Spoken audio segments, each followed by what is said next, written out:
है राहुल गांधी से। बहुत दुखद, बहुत शर्मनाक।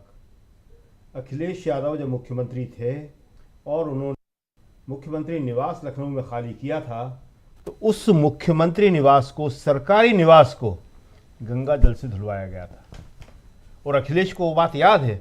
अखिलेश ने अभी उस बात को कहा था कि आपने तो मेरे निकलने के बाद उसको गंगा जल से धुलवाया था, हम इतने अपवित्र हो गए। और इस बात ने पिछड़ों के अंदर एक बहुत बड़ा रिएक्शन पैदा किया है। और आज राहुल गांधी जिस रास्ते से निकले, राहुल गांधी ने जहां सभा की, उस सड़क को आप गंगा जल से धुलवा रहे हैं। आप क्या चाहते हैं? मंदिर जाने का रास्ता अगर आप धुलवाएंगे तो माफ़ कीजिएगा, अभी अबू धाबी में हमारे प्रधानमंत्री उद्घाटन करके आए हैं। उस अबू धाबी में बहुत सारे लोग मंदिर जाएंगे, वहाँ अबू धाबी के रहने वाले लोग जो हैं, हिंदुस्तानी जो हैं, वो तो जाएंगे ही जाएंगे। लेकिन जब भारत से भी कोई जाएगा तो वो भी जाएगा। तो वहाँ से, यहाँ से कौन मंदिर जा रहा है? मायावती जी अगर मंदिर जा रही हैं तो आप मंदिर को धुलवाएंगे। राहुल गांधी अगर मंदिर में जा रहे हैं तो आप अबू धाबी में धुलवाएंगे, उसको धुलवा लेंगे आप अबू धाबी में।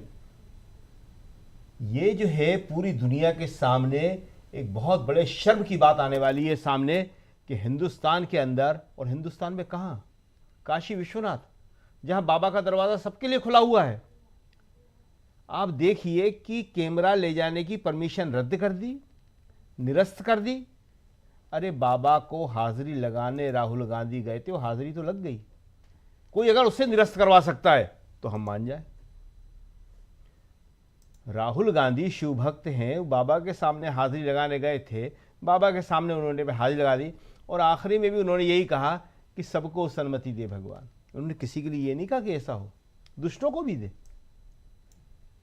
तो क्या आप वहां पे लगाई हुई राहुल की हाजिरी को निरस्त करवा सकते हैं? हमें लगता है कि एक दिन वो आने वाला है जब कहा जाएगा कि राहुल की वहां भी हाजिरी नहीं लगी है। जी देखिए, आज की ये जो राहुल का जो सारा का सारा आप जो दिखा रहे थे दृश्य, बहुत इंपॉर्टेंट है, क्योंकि आज यूपी में राहुल की यात्रा का पहला दिन था। और आज राहुल ने एक बहुत ज़रूरी बात कही है यूपी में, बनारस में। जी। और वो ये है कि उन्होंने जनता को बता दिया कि ये सारे चैनल, ये तुम्हारी खबर को, तुम्हारे दुख दर्द को, तुम्हारी समस्याओं को कभी नहीं दिखाने वाले। आज तक राहुल ने नाम लेके इस तरह से नहीं कहा था। एक बार राहुल ने एक प्रेस कॉन्फ्रेंस में, आईसीसी में थी, गोदी मीडिया कह दिया था, तो बहुत लोग बड़े बिखर गए थे। जी। आज तो राहुल ने नाम लेके, अभी उसके बाद पीटीआई का इस पर ऐसा रिएक्शन हुआ है कि पीटीआई ने खंडन में भी दिया है कि हम नहीं है अडानी के चैनल। अरे राहुल के कहने का मतलब ये है कि आज की तारीख में जो अंबानी अडानी चाहते हैं वही ये चैनल दिखा रहे हैं। जी। और विपक्ष की एक बात नहीं दिखा रहे हैं, उल्टा विपक्ष के बारे में झूठी कहानियां फैला रहे हैं, जनता के दिमाग में नफरत और जहर भर रहे हैं। आज आप देखिए कि किसान के खिलाफ जो माहौल बना है वो किसने बनाया है? दो लोगों ने। एक इस मीडिया ने, जिसका नाम आज राहुल ने ले दिया। इसमें और भी बहुत सारे लोग हैं। राहुल इतनी जल्दी न नाम ले सकते थे, ना उनकी ज़रूरत थी। इसी तरह उन्होंने जो व्यंग में कहा, मजाक में कहा, गुस्से में कहा कि चैनल 14, 15, 18, जिस तरह से कहा उन्होंने। लेकिन एक ये मीडिया और दूसरा फॉरवर्ड व्हाट्सएप मैसेजेस। हालत ये है कि किसानों को हमारे जो मध्यम वर्ग है वो दुश्मन की तरह ट्रीट कर रहे हैं। वो ये भूल गए कि जिस दिन ये मीडिया और व्हाट्सएप इस मध्यम वर्ग के खिलाफ इसी तरह का अभियान चलाएंगे तो इस मध्यम वर्ग को ही मुँह छुपाने की जगह नहीं मिलेगी। ये किसी के भी खिलाफ आंदोलन चला सकते हैं। सरकार जिसके लिए कहेगी उसके खिलाफ ये अभियान चला देंगे। तो आज ये बात बहुत समझने की है, और माफ़ कीजिएगा, राहुल के भी समझने की है। राहुल ने इन सारे चैनलों का नाम तो ले लिया, लेकिन राहुल को ये भी मालूम होना चाहिए कि आखिर जनता की खबर या विपक्ष की खबर कौन दिखाएगा।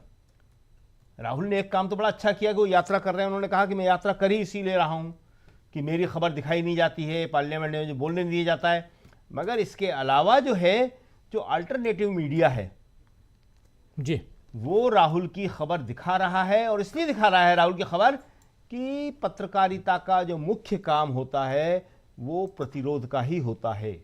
लेखन या पत्रकारिता वो प्रतिरोध की ही होती है, वो कभी सत्ता के पक्ष में नहीं होती है। सत्ता के पक्ष में तो सत्ता के सारे टूल्स हैं, इतने सारे, जो अपनी बात, उनके पीआर डिपार्टमेंट है, जो जिस भी बात को चाहे विज्ञापन के जरिए, किसी बात के जरिए कह सकते हैं। लेकिन एक गरीब आदमी, जनता, आम आदमी किस तरह अपनी बात कहेगी? उस काम को करने की जिम्मेदारी पत्रकारिता की थी। और अभी 10 साल पहले तक उसको पत्रकार और जो संस्थान है वो ठीक से निभा भी रहे थे। लेकिन इन 10 साल में डर का इतना भयानक माहौल है कि कोई भी आदमी, कोई भी पत्रकार या कोई भी बड़ा ग्रुप जो है वो जनता की बात नहीं कह रहा है, किसानों को दुश्मनों की तरह ट्रीट कर रहा है वो, और विपक्ष की कोई भी खबर सामने नहीं आने दे रहा है, बल्कि उल्टा झूठ और नफरत फैला रहा है। तो राहुल ने आज इन सब का नाम लेके एक बहुत बड़ा काम किया है और आप देखेंगे इसका असर अब बहुत जल्दी बहुत बड़ा होने वाला है।